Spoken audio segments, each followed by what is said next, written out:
ला ला ला ला ला ला ला ला ला ला ला ला ला ला ला। Hello, क्या मेरी आवाज आप लोगों तक पहुंच पा रही है? आज मैं तुम्हें थोड़ा छोटा दिखाई दूंगा। क्या हालचाल? बढ़िया।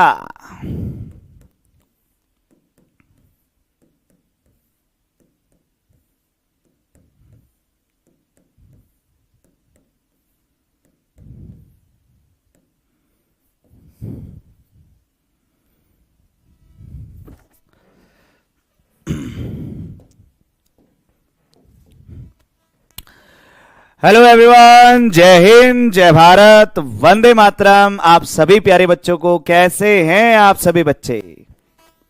सर हमारे जीएटी के टेस्ट नहीं होंगे क्या? जीएटी के टेस्ट होंगे इस शनिवार, आपके जीएटी के भी टेस्ट होंगे। डोंट वरी, चिंता ना करें, ठीक है।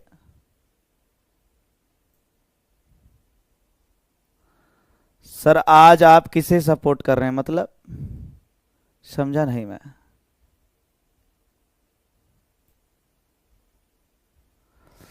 सर टेस्ट पीडीएफ फॉर्मेट में क्वेश्चन सॉल्यूशन, क्वेश्चन सॉल्यूशन आपको मैं करवा दूंगा, ठीक है? ठीक है। अरे यार, इस बोर्ड में ये बड़ी दिक्कत है। ठीक है जी, जय हिंद, जय हिंद, जय हिंद सभी प्यारे बच्चों को, जय हिंद। सर आरसीबी या पीबीकेसी, मैं देखो यार मैच नहीं देखता हूं, सच बताऊं तो इतना टाइम नहीं है मेरे पास। जय शनिदेव, जय शनिदेव, जय हिंद, जय हिंद, जय हिंद सभी प्यारे बच्चों को, जय हिंद। कैसे हैं आप सभी प्यारे बच्चे? ठीक है। आज थोड़ा लेट इस वजह से हो गया, कुछ बड़ा प्लान जो है कर रहा था, कुछ बड़ा प्लान, कुछ बड़ी चीजें ड्रीमर्स लेकर आ रहा है, ठीक है। जो बच्चों के दुख दर्द पीड़ा होती है ना कि सर फेल हो जाता हूं। 5 तारीख को लॉन्च वीडियो आएगी, बहुत बढ़िया एक चीज लॉन्च कर रहे हैं हम और एक जबरदस्त इनिशिएटिव ले रहे हैं। हर एक उस एनडीए एस्पिरेंट की दुखती जो नब्ज होती है ना, अब वो दुख जो है, दुख दर्द पीड़ा सबको खत्म करने के लिए, है ना। जय हिंद, जय हिंद, जय हिंद, जय हिंद सभी प्यारे बच्चों को, जय हिंद। और एक चीज और, अभी मैं थोड़ा सा फ्री हो जाऊंगा क्योंकि 15 जून तक मेरा ऑफलाइन के अंदर सिलेबस जो है 2-4 सेक्शन में से कंप्लीट होने वाला है, ठीक है। हाँ, ऑफलाइन में मैं सिर्फ कैलकुलस और ज्योमेट्री पढ़ाता हूं, तो वो कंप्लीट होने वाला है मेरा। उसके बाद जो है वो आप लोगों का डीपीपी फीपीपी सब एकदम उससे पहले करवा दूंगा। वैसे तो टेंशन मत लो, आंसर की वगैरह सब कुछ मिल जाएगी। जय हिंद, जय हिंद, जय हिंद। आज ज्यादा बातें नहीं करेंगे हम क्योंकि थोड़ा सा लेट हूं मैं, थोड़ा नहीं 1 घंटे लेट हूं, ठीक है। हाँ, जूम मीटिंग रखेंगे इस शनिवार को, जूम मीटिंग जरूर रखेंगे वंदना बच्चे। इस शनिवार को जूम मीटिंग रखेंगे हम, शनिवार नहीं तो संडे पक्का जूम मीटिंग रखने वाला हूं। आप लोगों से थोड़ा बातचीत करेंगे हम, है ना। तो पढ़ाई भी चलती रहनी चाहिए, साथ के साथ बातचीतें भी चलती रहनी चाहिए, ठीक है। चलो सर, फॉर्म नहीं भरा जा रहा है, बहुत टेंशन हो रही है, प्लीज बता दो बेटे। हो जाएगा, सर्वर में थोड़ी दिक्कत है, फॉर्म भरा जाएगा, टेंशन मत लो। लगभग या तो सुबह के 3-4 बजे ट्राई करो या रात को 12 बजे के बाद ट्राई करो, ठीक है। क्लियर है बात? चलो, तो नेक्स्ट हम प्रॉपर्टी नंबर 7 करने वाले हैं। देखो, पहली प्रॉपर्टी मैं दोबारा से रिकॉल करवा देता हूं, एक बार रिवाइज करवा देता हूं। पहली प्रॉपर्टी हमने पढ़ी थी कि ए और ए के ट्रांसपोज का डिटरमिनेंट हमेशा इक्वल आता है। सेकंड प्रॉपर्टी हमने पढ़ी थी कि सेकंड प्रॉपर्टी क्या थी? हाँ, सेकंड प्रॉपर्टी थी हमारे पास कि अगर हम किसी भी रो या किसी भी कॉलम को किसी नंबर से मल्टीप्लाई करते हैं तो डिटरमिनेंट की वैल्यू भी उतने टाइम्स मल्टीप्लाई होके आ जाती है, ठीक है। और थर्ड प्रॉपर्टी थी कि अगर 2 रो या 2 कॉलम हमारे सेम रहेंगे तो डिटरमिनेंट की वैल्यू 0 हो जाएगी। ठीक है। एक प्रॉपर्टी हमने इसमें पढ़ी थी कि अगर दो रो या मतलब कोई भी कॉलम या कोई भी रो दो या दो से ज्यादा टर्म्स का सम है तो आप उस डिटरमिनेंट को भी उतने जो है टर्म्स में स्प्लिट कर सकते हो। दो डिटरमिनेंट बना सकते हो या तीन बनेगा, तीन टर्म होंगी तो तीन डिटरमिनेंट बन जाएंगे, चार टर्म्स होंगी तो चार डिटरमिनेंट बन जाएंगे। ठीक है। इस बीच एक प्रॉपर्टी और थी, मुझे याद कराओ कौन सी थी एक प्रॉपर्टी और, कि अगर कोई भी रो किसी दूसरे रो के प्रोपोर्शनल है मतलब मल्टीपल है तब भी डिटरमिनेंट की जो वैल्यू है वो हमारे पास क्या हो जाती है, जीरो हो जाती है। तब भी डिटरमिनेंट की वैल्यू जो है वो हमारे पास क्या हो जाती है, जीरो हो जाती है। ठीक है। अरे यार इस बोर्ड में बड़ी दिक्कत आ रही है, पता नहीं क्या, ये देखो बार बार बंद हो रहा है, फिर से बंद हो गया, फिर से बंद हो गया भाई ये। ठीक है ना। अंशु बेटे नहीं मुकरेंगे इस बार।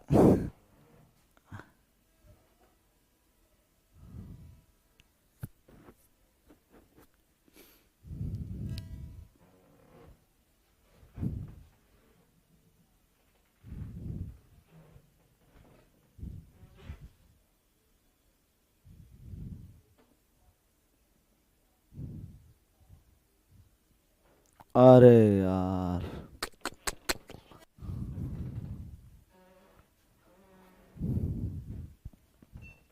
क्या हो गया इसको।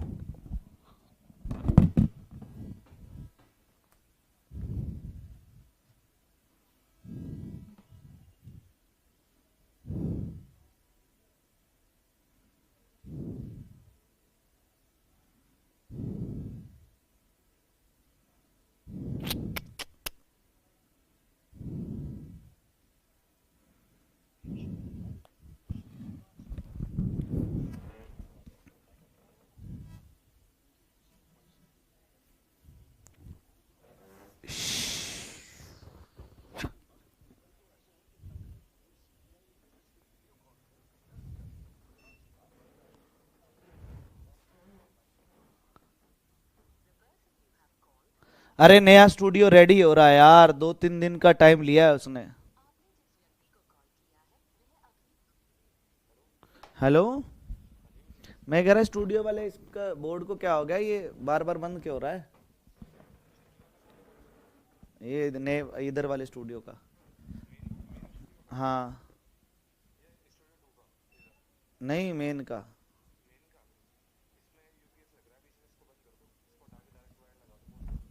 अच्छा इस वजह से है क्या ये, हर 2 मिनट बाद बंद हो जा रहा है ये। ठीक।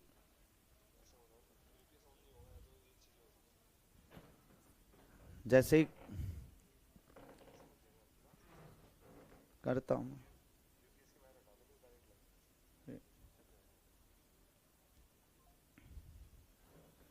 अरे यार दिमाग खराब कर दिया इसने।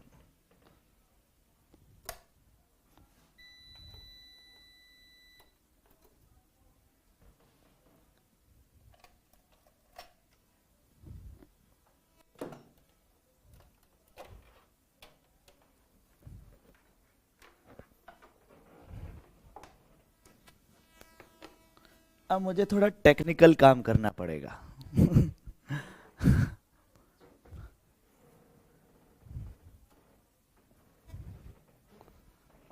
लगता है।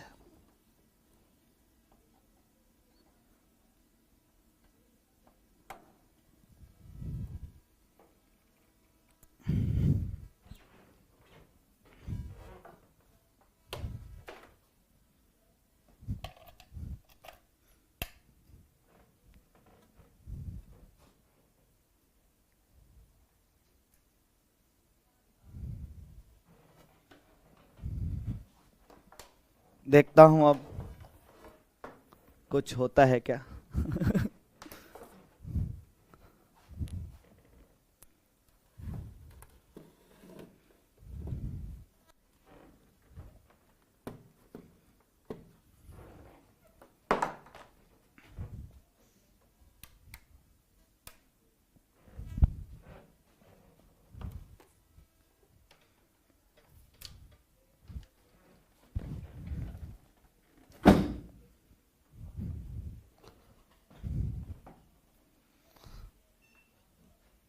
देखता हूं कुछ होता है क्या।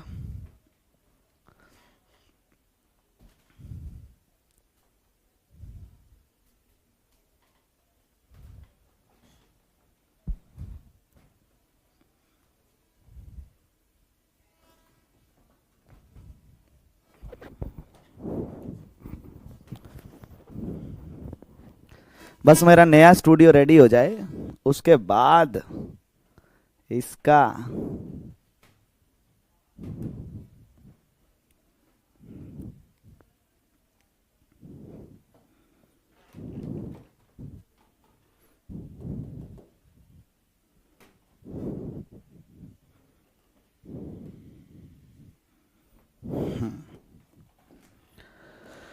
तो यहां देखिएगा, नेक्स्ट हमारी प्रॉपर्टी नंबर 7। प्रॉपर्टी नंबर 7 ये कहती है कि इफ ईच, ध्यान से समझो, if each element of a row of a determinant is multiplied by constant k, then added to from the corresponding elements of any other row, the value of determinant remain the same। कहने का मतलब क्या है? कहने का मतलब यह है कि अगर आप डिटर्मिनेंट के ऊपर कोई भी ऑपरेशन ऑपरेट करते हो, मतलब अगर आप किसी भी रो को किसी दूसरे रो के अंदर ऐड करते हो या फिर माइनस करते हो या किसी नंबर से मल्टीप्लाई करके ऐड करते हो, तो इससे डिटर्मिनेंट की वैल्यू में कोई फर्क नहीं पड़ता। इससे डिटर्मिनेंट की वैल्यू में कोई फर्क नहीं पड़ता। जैसे मैंने कहा ए हमारे पास एक डिटर्मिनेंट है, मान लो 1 2 3 4, और आप सभी को पता है इसकी वैल्यू कितनी आएगी? -2 आएगी। इसकी वैल्यू कितनी आएगी? -2 आएगी। अगर आप कोई भी रो या कोई भी कॉलम, जैसे ये मेरी फर्स्ट रो है और ये मेरी सेकंड रो है, मैं क्या करूं? अगर मान लो फर्स्ट रो पे ऑपरेशन लगाऊं, क्या ऑपरेशन लगाऊं? कि फर्स्ट रो में सेकंड रो को ऐड कर देता हूं। तो एक चीज ध्यान रखना कि जब भी आप किसी भी रो में किसी भी दूसरी रो ऐड करते हो या किसी नंबर से मल्टीप्लाई करके ऐड करते हो, तो डिटर्मिनेंट की वैल्यू में कोई फर्क नहीं पड़ेगा। और एक चीज, अगर जैसे ये एलिमेंट है, फर्स्ट रो में सेकंड रो अगर ऐड करोगे, तो अगर ये एलिमेंट है तो इसके नीचे वाला एलिमेंट ऐड होगा, सेकंड में सेकंड वाला एलिमेंट ऐड होगा, और जिस रो में आप चेंज कर रहे हो वही रो चेंज होती है। जिस रो पे आप ऑपरेशन लगाते हो वही रो चेंज होगी, दूसरी रो पे कोई फर्क नहीं पड़ेगा। तो हम क्या करते हैं? 1 में 3 ऐड करते हैं तो क्या आएगा? 4, 2 में 4 ऐड करते हैं तो क्या आएगा? 6, और बाकी ये क्या आएगा? 3 और 4 एज इट इज।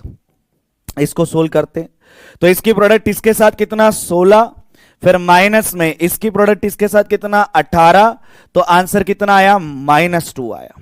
अभी भी आंसर देखो क्या है? -2 आया है। अभी भी आंसर क्या आया है? -2 आया है। Sir the determinant of orthogonal matrix क्या होता है?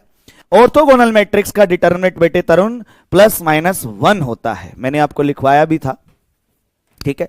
कोई भी ऑपरेशन लगा लो आप, कि सर मैं R2 पे ऑपरेशन लगा लेता हूं। क्या ऑपरेशन लगाता हूं? कि सर R2 में हम 2 टाइम्स ऑफ R1 ऐड कर देते हैं, मतलब कि सेकेंड रो में फर्स्ट रो को 2 से मल्टीप्लाई करके ऐड करते हैं। अच्छा, तो हम क्या कर रहे हैं? सबसे पहले इंपॉर्टेंट चीज, किस रो में? सर सेकंड रो में। तो जिस रो पे ऑपरेशन लगाते हो वही रो चेंज होती है, बाकी सब कुछ एज इट इज। तो फर्स्ट रो तो एज इट इज ही आएगी। हम क्या कर रहे हैं? सेकंड रो में R2 का डबल ऐड कर रहे हैं, मतलब इसमें हमें इसका डबल ऐड करेंगे तो यह आएगा 5, और इसमें अगर इसका डबल ऐड करेंगे तो यह आएगा 8। सही है, ऊपर वाले को 2 से मल्टीप्लाई किया और इसको सेकंड में ऐड कर दिया, तो ये हमारा क्या आंसर आएगा? देखो, इसकी मल्टीप्लाई इसके साथ 8 माइनस का 10, अभी भी आंसर आया -2। अभी भी आंसर आया -2। मतलब कि अगर आप किसी भी रो को, चाहे फर्स्ट रो हो, चाहे सेकंड रो हो, चाहे थर्ड रो हो, चाहे फोर्थ रो हो, चाहे फिफ्थ रो हो, किसी भी रो के अंदर कोई भी दूसरी रो ऐड करो या कोई भी दूसरी रो को किसी नंबर से मल्टीप्लाई करके ऐड करो या माइनस करो तो इस बात से डिटर्मिनेंट में कोई फर्क नहीं पड़ेगा, इस बात से डिटर्मिनेंट में कोई फर्क नहीं पड़ेगा। इसको बोलते हैं ऑपरेशंस, एलिमेंट्री ऑपरेशंस बोलते हैं इसको हम। तो अगर आप कोई भी ऑपरेशन ऑपरेट करते हो, कुछ भी अगर आप डिटर्मिनेंट में ऐसा कुछ भी लगाते हो तो डिटर्मिनेंट की वैल्यू में कोई फर्क नहीं पड़ता है। किसी भी रो को किसी भी सेकंड रो में ऐड किया जा सकता है, किसी भी कॉलम को किसी भी दूसरे किसी कॉलम में ऐड किया जा सकता है। तो डिटर्मिनेंट की वैल्यू में कभी भी कोई फर्क नहीं पड़ता है, ठीक है। अब बारी आती है, बहुत सारे बच्चों को यह नहीं पता चल पाता कि सर हमें क्या ऑपरेशन ऑपरेट करना है। एक चीज मैं आपको क्लियर कर देता हूं कि ये कोई भी नहीं बता सकता, ये चीज कोई भी नहीं बता सकता कि हमें क्या ऑपरेशन ऑपरेट करना है। क्वेश्चन देखकर ही आपको खुद आइडिया लगाना पड़ता है कि अगर भाई इसमें से ये चीज माइनस हो जाती ना तो ये सारी चीजें कम हो जाती। ऐसे करके याद रखना कि इसमें से अगर ये चीज माइनस कर दूं तो ये रिजल्ट कम हो जाएगा, अगर इसमें से इसको ऐड कर दूं ये यहां से ऐसे खत्म हो जाएगा। तो वो हमें खुद मैं कह रहा हूं, वो हमें खुद अपने फायदे के लिए क्वेश्चन के अकॉर्डिंग ऑपरेशन लगाने पड़ते हैं। इसके लिए आपको यह पता होना चाहिए कि अगर इनको ऐड कर दिया जाए या इनको आपस में माइनस कर दिया जाए तो ये वाला रिजल्ट बन जाएगा, और ये रिजल्ट बन गया तो मेरा आंसर आ जाएगा। तो ये हमें खुद से ही चेक करना पड़ता है। कोई भी आपको नहीं सिखा सकता, कोई भी नहीं बता सकता कि भाई इस पे यही ऑपरेशन लगेगा। ये मैं आपको पहले ही बता रहा हूं, क्वेश्चन में हमें खुद ही ये आइडिया, ये खुद ही हिंट लेना पड़ता है कि भाई इसको ऐसे नहीं तो ऐसे करके क्वेश्चन को सोल्व करेंगे तो हमारा जो आंसर है वो आसानी से आ जाएगा, हमारा जो आंसर है वो आसानी से आ जाएगा। जैसे एक एग्जाम्पल के थ्रू मैं आपको बताता हूं, जैसे ये वाला एग्जाम्पल है। अब जैसे ये ओमेगा का एग्जाम्पल है ना, तो अगर हम इसमें कुछ ऑपरेशन ऑपरेट करें या किसी को किसी दूसरे के साथ ऐड करें तो कोई प्रॉपर्टी बन सकती है क्या, कोई रिजल्ट बन सकता है क्या, तो वो हमें खुद से ही आइडिया लगाना पड़ता है। डिटर्मिनेंट को 0 से मल्टीप्लाई कर सकते हैं? नहीं कर सकते तरुण, 0 से मल्टीप्लाई करेगा 0 नहीं हो जाएगा यार।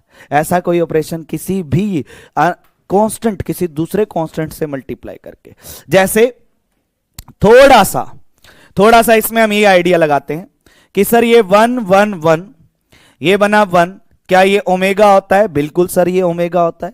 ये ओमेगा स्क्वायर हुआ, ये 1 ओमेगा स्क्वायर, ओमेगा की पावर 7 सर ओमेगा हुआ, और इक्वल में कितना सर 3k हुआ। इसको देख के मेरे दिमाग में एक चीज आई सर कि सर अगर ये तीनों का सम हो जाए कि 1 ओमेगा और ओमेगा स्क्वायर का, तीनों का सम होने पर ये 0 बन जाता है, प्रॉपर्टी है सर। इन तीनों का सम जो है वो 0 बन जाता है, प्रॉपर्टी है। तो एक काम करते हैं कि सर हम R1 में ये ऑपरेट कर लेते हैं कि R1 और R2 और R3 तीनों को ऐड कर लेते हैं, तीनों को क्या कर लेते हैं? ऐड कर लेते हैं। तो जो आप ऐड करोगे तो 1 + 1 + 1 कितना हो जाएगा सर 3, और ये 1 + ओमेगा स्क्वायर कितना हो जाएगा सर 0। ये 1 + ओमेगा स्क्वायर आप सभी को पता है कितना होता है 0।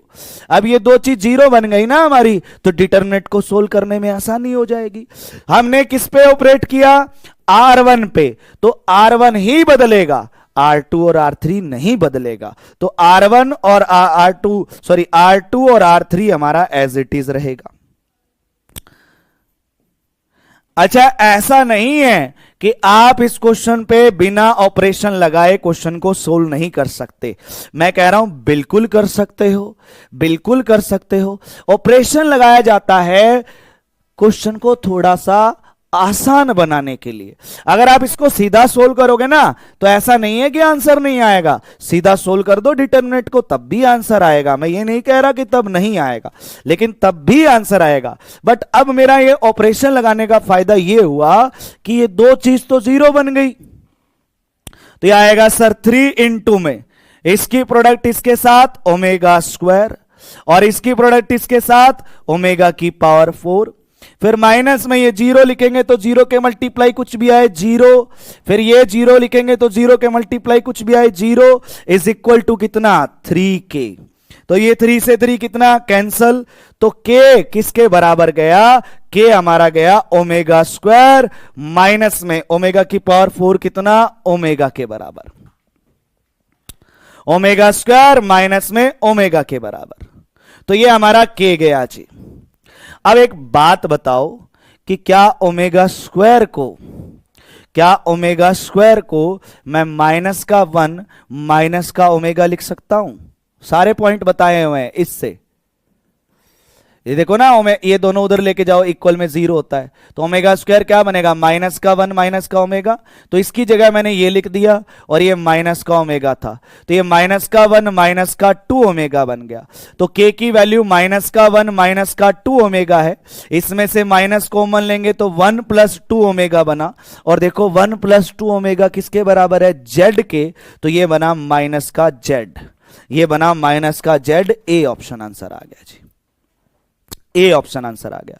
तो मेरे दोस्त, क्वेश्चन पे ऑपरेशन ऑपरेट किया जाता है सिर्फ और सिर्फ डिटर्मिनेंट को छोटा बनाने के लिए, ताकि कुछ चीजें उसमें से कम हो जाए और डिटर्मिनेंट को सोल्व करने में आसानी हो जाए। अब ऐसा नहीं है कि सर इसमें मैं बिना ऑपरेट लगाए इसको जब सोल्व करूंगा तो आंसर कुछ अलग आएगा। इसको डायरेक्ट सोल्व कर लो तब भी आंसर सेम ही आएगा, तब भी आंसर क्या आएगा, सेम ही आएगा, कोई चेंज नहीं आएगा, ठीक है ना, तब भी आंसर सेम आएगा। लेकिन ऑपरेशन का फायदा यह हुआ कि मुझे प्रॉपर्टी पता थी कि 1 प्लस ओमेगा स्क्वायर 0 होता है। तो मैंने देखा कि अगर ये तीनों ऐड हो जाए ना तो ये 0 बन जाएगा, ये भी ऐड होने पर ये 0 बन जाएगा, इसलिए मैंने तीनों को ऐड किया है, तीनों को ऐड किया है। ये कॉलम पे भी लगा सकते हो, रो पे भी लगा सकते हो। फिर ऐड करके ये दो 0 बन गए, डिटर्मिनेंट को सोल्व किया, 3 से ये 3 कैंसिल हुआ, ओमेगा की पावर 4 को ओमेगा लिखा और ओमेगा स्क्वायर को मैंने माइनस का 1 माइनस का ओमेगा, तो ये बना, इसमें से माइनस कॉमन लिया तो ये बना और ये मेरा z बन गया। तो आंसर आया माइनस का z, आंसर आया माइनस का z। बात जरा क्लियर हुई या नहीं हुई, बात जरा क्लियर हुई या नहीं हुई? एक क्वेश्चन आप लोग ट्राई करेंगे, क्या बोलती पब्लिक? जैसे ही ये क्वेश्चन है, इसने कहा omega is the cube root of unity, then what is a root of the equation. Root मतलब x की वैल्यू। तो आप थोड़ा दिमाग लगाओ, इनमें से ए बी सी डी में से कौन सी x की वैल्यू यहां रखें जिससे हमारा आंसर 0 आ जाए। दिमाग लगाओ थोड़ा सा, कौन सी वैल्यू ऐसी रखें, x की कौन सी ऐसी वैल्यू रखें यहां पे कि जिससे डिटर्मिनेंट हमारा 0 हो जाए। थोड़ा सा दिमाग लगाओ, एक एक ऑप्शन पुट करते हुए चलो। जैसे पहला 0 रखो, 0 रखने पर क्या कुछ दिमाग में आया कि अगर इनको ऐसे ऐड करने पर ये 0 बन जाएगा तो डिटर्मिनेंट 0 बन जाएगा। लगाओ जरा दिमाग कि अगर हम सर इसमें x की वैल्यू 0 रखें, तो अगर x को 0 रखेंगे तो ये 1 ओमेगा ओमेगा स्क्वायर बनेगा, ये ओमेगा ओमेगा स्क्वायर 1 बनेगा और ये बनेगा ओमेगा स्क्वायर 1 ओमेगा, ये डिटर्मिनेंट बन जाएगा। सही है। अब सर अगर आपने कहा किसी भी डिटर्मिनेंट पे कोई भी ऑपरेशन लगाओ, डिटर्मिनेंट को फर्क नहीं पड़ता, तो अगर मैं इन तीनों को ऐसे ऐड कर दूं, अगर मैं इन तीनों को ऐड कर दूं सर, R1 में R2 और R3 ऐड कर दूं, तो क्या ये पहला एलिमेंट 1 प्लस ओमेगा स्क्वायर बनेगा? क्या दूसरा भी यही बनेगा? क्या तीसरा भी यही बनेगा? और इसकी वैल्यू क्या होती है सर? 0 होती है। तो ये भी 0, ये भी 0, ये भी 0, पूरी रो 0 हो गई तो डिटर्मिनेंट 0 हो गया। मतलब x इज इक्वल टू 0 रखने पर इस डिटर्मिनेंट की वैल्यू 0 बन जाती है, तो इसका मतलब 0 इसको सेटिस्फाई करेगा, क्योंकि रूट हमेशा अपनी इक्वेशन को सेटिस्फाई करता है। अब अगर आप ऐसे करो कि पहले इस डिटर्मिनेंट को सोल्व करो फिर x की वैल्यू निकालो, तब भी आंसर 0 ही आएगा। बट ऑपरेशंस के अपने फायदे हैं, ऑपरेशंस के अपने फायदे हैं। समझ रहे कि नहीं समझ रहे? ये कोई नहीं सिखा सकता, मैं आपको पहले ही बता रहा हूं। कोई भी ये बोल दे कि मैं तेरे को ऑपरेशन सिखा सकता हूं, ऐसा पॉसिबल ही नहीं है, क्योंकि आपके दिमाग में ही ये चीज फिट होनी चाहिए कि हाँ यार, अगर इन दोनों को ऐसे ऐड कर दिया जाए ना तो ये तो 0 बन जाता है, या तो ये 1 बन जाता है, या ये 2 बन जाता है, इस तरीके से। समझे कि नहीं समझे?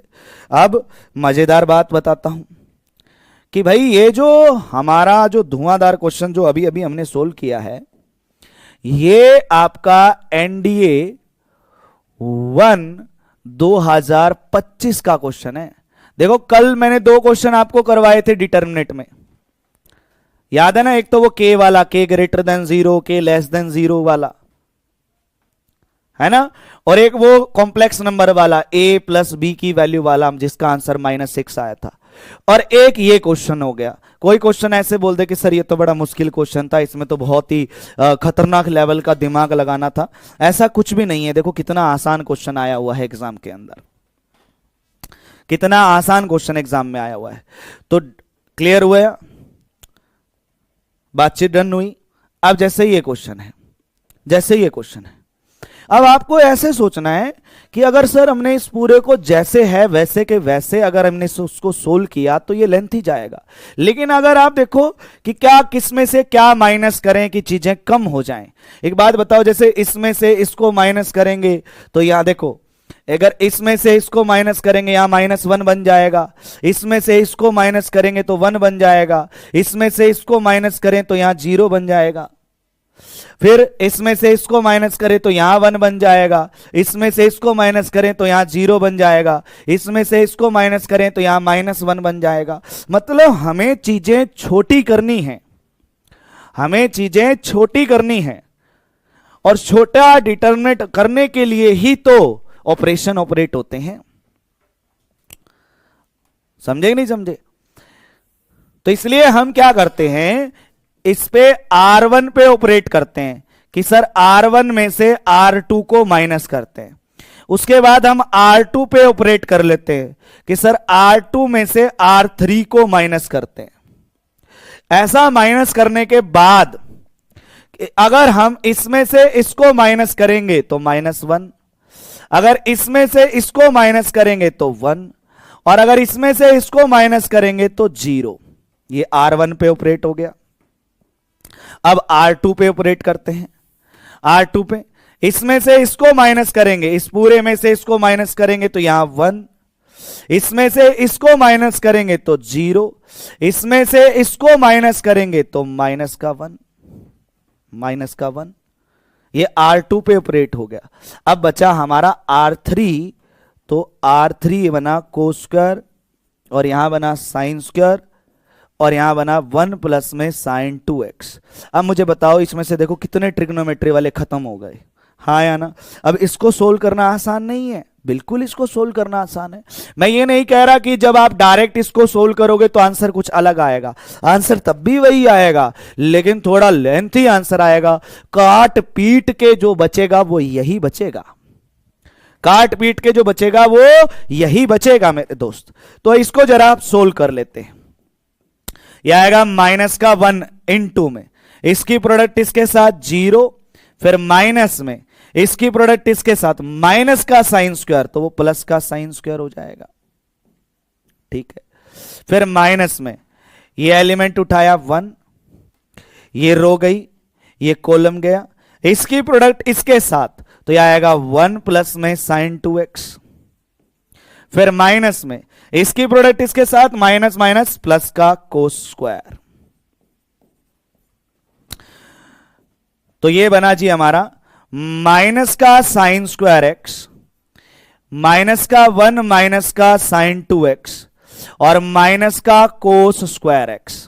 चाहिए आपको पता है साइन स्क्वायर और कोस स्क्वायर 1 होता है, ये दोनों ही माइनस के हैं तो -1 हो जाएगा, ये -1 और ये माइनस का साइन 2x। तो ये आया माइनस का 2 माइनस का साइन 2x।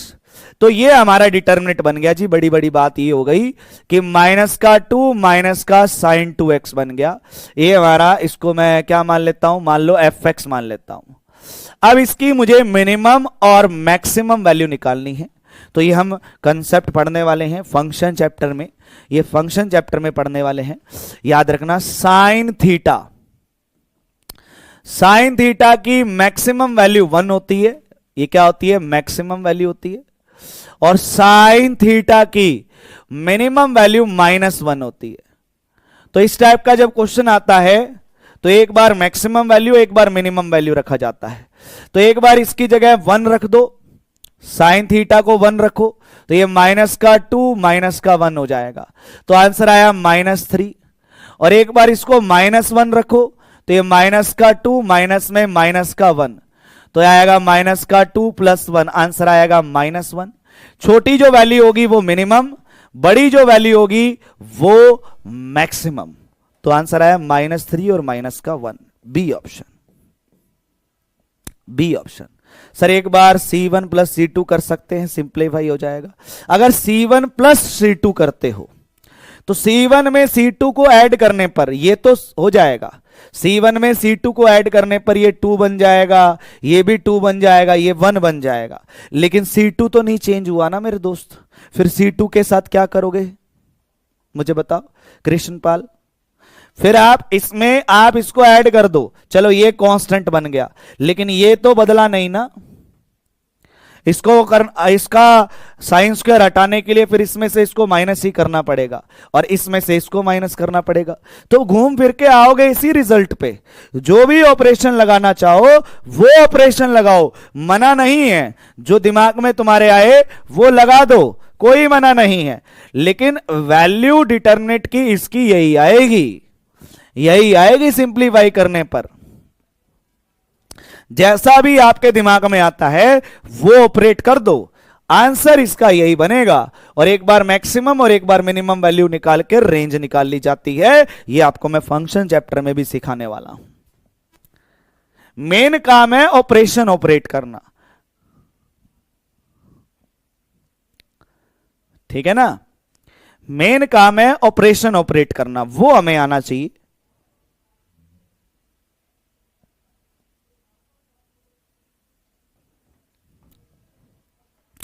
ठीक है,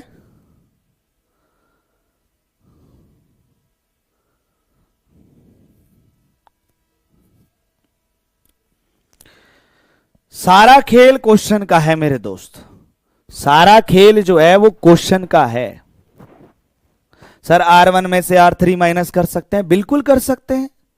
R1 पे ऑपरेट करो कि R1 - R3 0 बन जाएगा, ये इसमें से इसको माइनस कर रहे हो 1 बन जाएगा, इसमें से इसको माइनस कर रहे हो -1 बन जाएगा, बिल्कुल कर सकते हो। मैंने आपको क्या कहा, जो ऑपरेशन लगाना चाहो वो लगा सकते हो, बस क्वेश्चन छोटा बनना चाहिए। मैं ये नहीं कह रहा कि यही लगाओ, नहीं, इसमें से इसको माइनस करो फिर इसमें से इसको माइनस करो, कोई दिक्कत नहीं है। डिटर्मिनेंट भले ही अलग बन सकता है आपका, लेकिन डिटर्मिनेंट को सोल्व करने पर बनेगा यही, यही बनेगा। ऑपरेशन अलग ऑपरेट कर सकते हो, ये स्ट्रक्चर अलग बन सकता है, इसमें डाटा अलग बन सकता है, लेकिन उसको सिंप्लीफाई करने पर सोल्व करने पर बनेगा यही, -2 sin 2x, यही चीज, यही चीज। और अगर आपने एक बार इसको समझ लिया तो चीजें बड़ी ही आसान तरीके से सोल्व हो जाती हैं। सारा खेल जो है वो दिमाग का है मेरे दोस्त। जैसे ये क्वेश्चन, जैसे ये क्वेश्चन इसने कहा अल्फा बीटा गामा जो है वो इस इक्वेशन के रूट हैं, थोड़ा अब अगर ये रूट वगैरह कुछ ना कुछ आया है तो इसका मतलब सर कुछ ना कुछ सम ऑफ रूट या दो की प्रोडक्ट का सम या प्रोडक्ट ऑफ रूट, इसका कुछ ना कुछ तो क्वेश्चन में कनेक्शन होगा, थोड़ा दिमाग लगाओ। अगर इसने ऐसे बोला है कि अल्फा बीटा गामा इस क्यूबिक इक्वेशन के रूट हैं, तो आपको पता है ये देखो ये बनी px³ और qx², इसमें x है नहीं तो क्या 0 × x लिख सकते हैं, प्लस में r = 0, हाँ या ना। और मैंने आपको क्वाड्रेटिक इक्वेशन चैप्टर में बताया था क्यूबिक के बारे में कि आपका सम ऑफ रूट जो है, सम ऑफ रूट जो है वो होता है -b/a, तो -q/p। और दो दो की प्रोडक्ट का सम अल्फा बीटा, बीटा गामा और गामा अल्फा, इसका होता है C बाय A, वो तो जीरो आएगा। अब अगर यह जीरो आया, बस यहीं से मेरे दिमाग में घंटी बज गई। क्या घंटी बज गई कि सर इन तीनों का सम देख लो, इन तीनों को ऐड करके यही तो बन रहा है, और वो किसके बराबर है सर? जीरो के बराबर है, वो तो जीरो के बराबर है। आप ये देखो ना, इन तीनों को आपस में ऐड करके, इन तीनों को आपस में ऐड करके R1 पे ऑपरेट करके कि R1 प्लस में R2 प्लस में R3, जब ये ऑपरेशन ऑपरेट करोगे इन तीनों का सम, यही तो वो तीन बन रहे हैं, वो देखो, और तीनों का सम कितना है सर? जीरो। इनका तीनों का सम भी कितना है सर? जीरो। इन तीनों का सम देखो वही तो बन रहा है सर, जीरो। एक रो ही जीरो बन गई तो डिटरमिनेंट क्या बनेगा सर? जीरो। ऑप्शन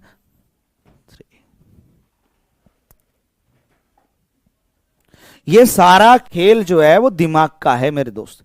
उसके लिए आपको हर एक पॉइंट का कंसेप्ट पता होना चाहिए कि हां, कि अगर ये चीज ऐसे कर दें तो ये तो दो दो की प्रोडक्ट का सम होता है, और यहां पे तो वो x गायब है, तो दो दो की प्रोडक्ट का सम तो जीरो आएगा, तो इसका मतलब वो पूरा सम जीरो हो जाएगा, तो पूरी रो जीरो हो जाएगी, पूरी रो जीरो हो गई तो डिटरमिनेंट जीरो हो जाएगा, डिटरमिनेंट जीरो हो जाएगा। समझे कि नहीं समझे? है ना? अब जरा इसमें एक मैं आपको आपके लिए एक बहुत ही उम्दा लेवल का क्वेश्चन लेके आया हूं। ये डिटरमिनेंट बहुत ही फेमस है, ये डिटरमिनेंट जो सामने लिखा गया है ना आपके, ये बहुत ही फेमस है। इसके कई सारे क्वेश्चन बनते हैं, इस डिटरमिनेंट के कई सारे क्वेश्चन बनते हैं, और इस डिटरमिनेंट के लिए ऑपरेशन भी फिक्स है। सिर्फ इस वाले डिटरमिनेंट की बात कर रहा हूं, ध्यान रखना, ये अपने दिमाग में अच्छे तरीके से बिठा लो आप। ये वाला डिटरमिनेंट अपने दिमाग में अच्छे तरीके से बिठा लो आप, ठीक है? इसके जो जो क्वेश्चन बनते हैं वो मैं आपको बताता हूं। डिटरमिनेंट है, जरा मैं इसको डेल मान रहा हूं, ये है ए बी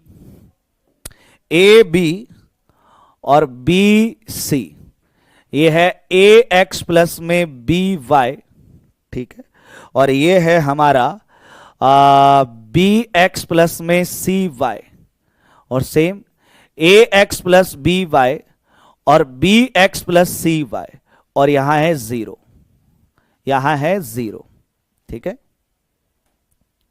डन है? ये डिटरमिनेंट, ये बहुत फेमस डिटरमिनेंट है। मैं कंडीशन के ऊपर नहीं जा रहा माधव, मैं बता रहा हूं इस डिटरमिनेंट की वैल्यू क्या होती है। अब कंडीशन के अकॉर्डिंग उसके आंसर्स आते रहते हैं, कंडीशन के अकॉर्डिंग उसके आंसर आते रहते हैं। मैं आपको इस डिटरमिनेंट की वैल्यू बता रहा हूं, इससे रिलेटेड जो जो क्वेश्चन पूछे जाते हैं वो मैं आपको बता दूंगा, ठीक है ना भाई? इस पे जो ऑपरेशन ऑपरेट होता है, इस पे ऑपरेशन ऑपरेट होता है आपका R1 पे।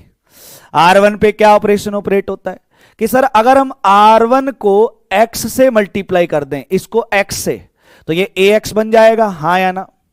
और R2 को अगर हम y से मल्टीप्लाई कर दें तो क्या ये by बन जाएगा? ये देखो ना, इसको x से मल्टीप्लाई करो, ये ax बना, इसको y से मल्टीप्लाई करो, ये by बना, हां या ना? और इन दोनों को ऐड कर दें तो ये बनेगा ax प्लस by। इसमें से अगर हम ये तीसरा माइनस कर दें तो मुझे बताओ क्या वो जीरो बन जाएगा ऊपर वाला?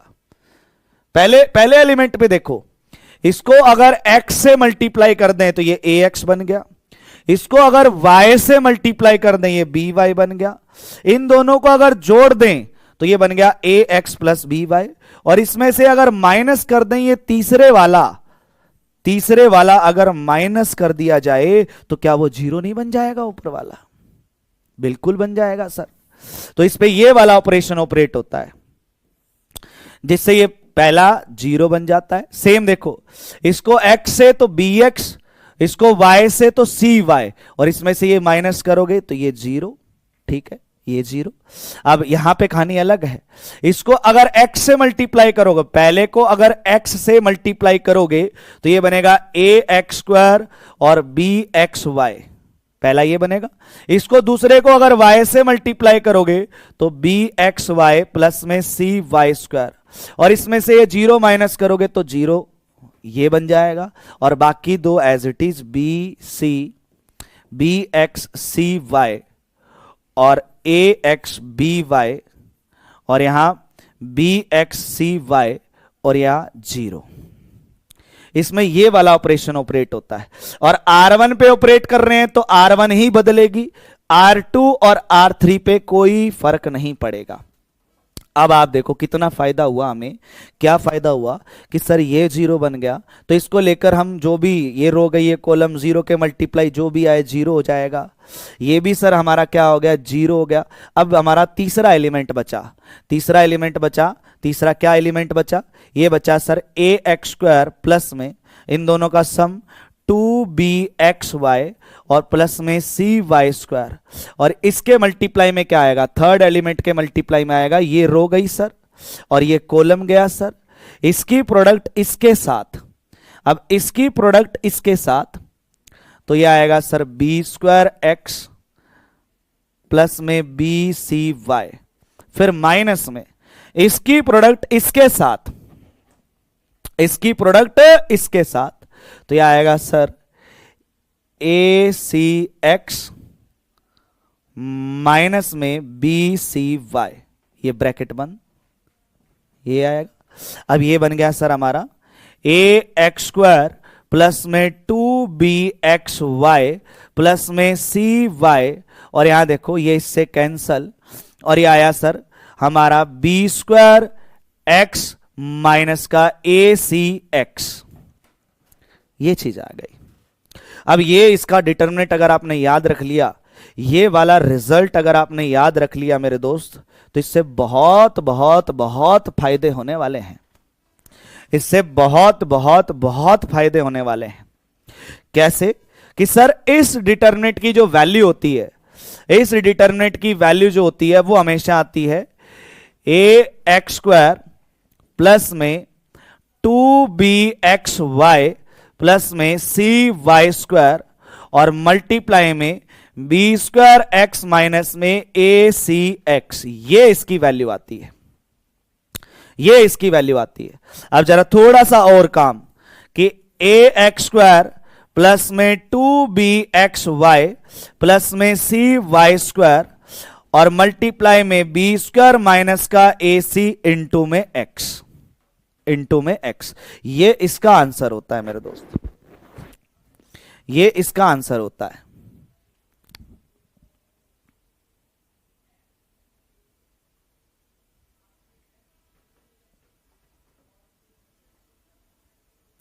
ये इसका आंसर होता है।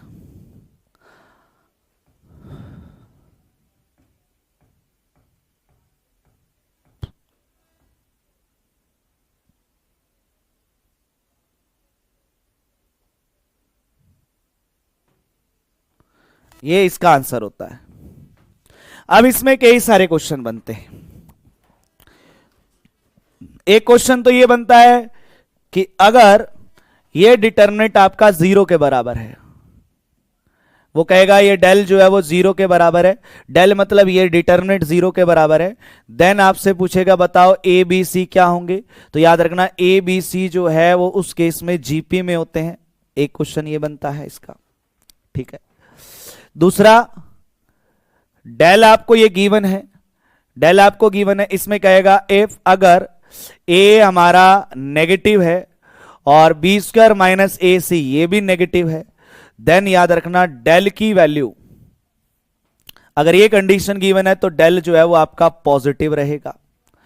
और अगर आपसे बोले कि डेल इफ अगर ए हमारा पॉजिटिव है और बी स्क्वायर माइनस ए सी हमारा नेगेटिव है, देन आपसे पूछेगा बताओ डेल क्या रहेगा, तो ये हमारा नेगेटिव रहेगा उस केस में, ठीक है। कई बार वो क्या करता है, ए बी और इनकी वैल्यू भी पुट कर देता है कि ए की वैल्यू इतनी है, बी की वैल्यू इतनी है, सी की वैल्यू इतनी है, एक्स की वैल्यू इतनी है, वाई की वैल्यू इतनी है, तो इस डिटरमिनेंट की वैल्यू क्या आएगी। तो अगर आपको वो वैल्यू गिवन है A B C X Y जिसकी भी वैल्यू आपको गिवन है, तो वो वैल्यू अगर गिवन है तो इस डिटर्मिनेंट में हम सबकी वैल्यू पुट कर देंगे। ए बी सी की वैल्यू अगर गिवन है तो वो वैल्यू पुट कर देंगे, एक्स और वाई की वैल्यू गिवन है तो वो वैल्यू पुट कर देंगे और हमारा आंसर आ जाएगा, और हमारा आंसर आ जाएगा। और अगर आप ये रिजल्ट भूल जाओ, अगर आप ये रिजल्ट भूल जाओ तो भाई इस वाले डिटर्मिनेंट के लिए मैं आपसे एक चीज सजेस्ट करूंगा कि आप ये ऑपरेशन जरूर याद कर लेना, ये ऑपरेशन जरूर याद कर लेना।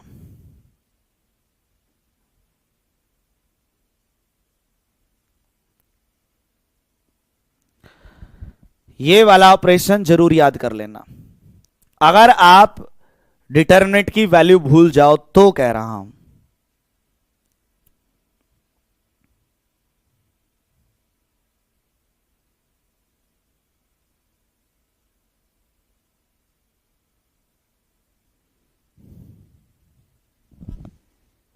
ठीक है।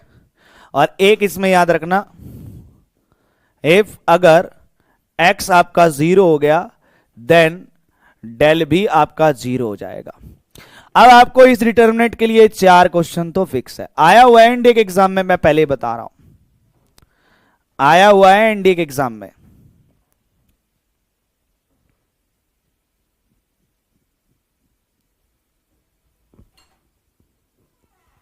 बस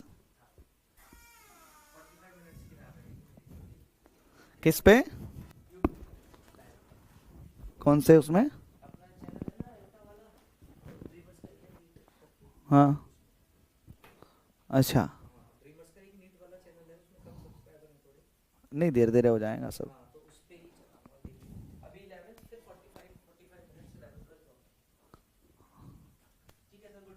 राइट, हाँ जी क्लियर है, नोट कर लिया इसको,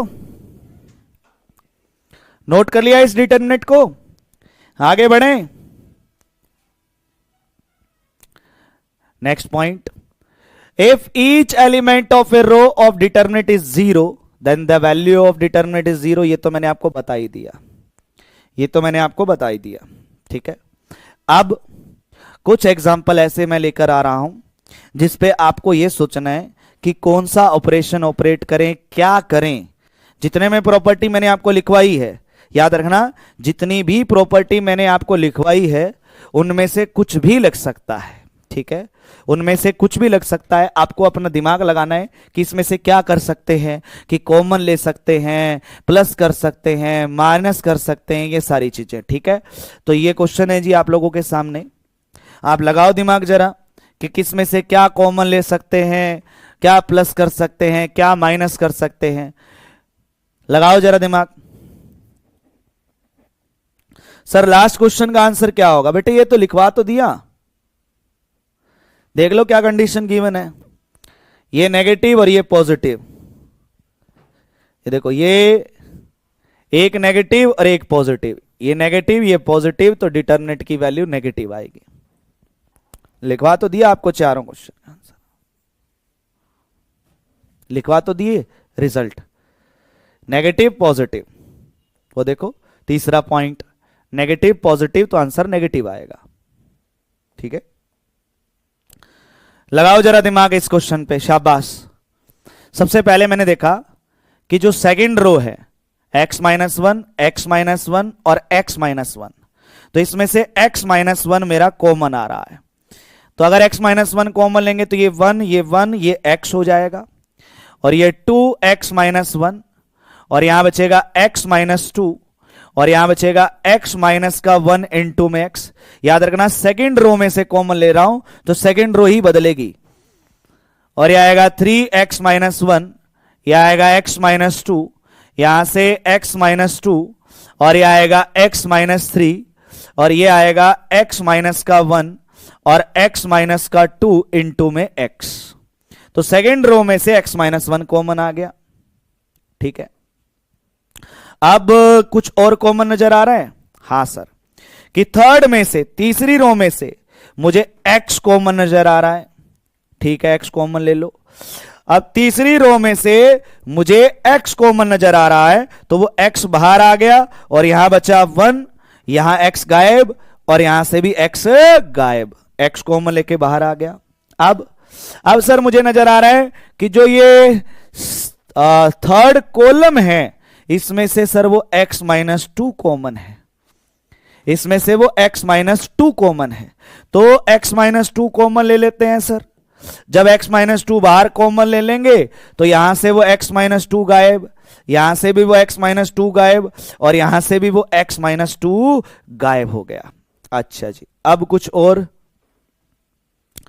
और कॉमन नजर आ रहा हो, आपको लगे कि सर ये चीज कॉमन ली जा सकती है। अब तो हमें कुछ भी और कॉमन नजर नहीं आ रहा।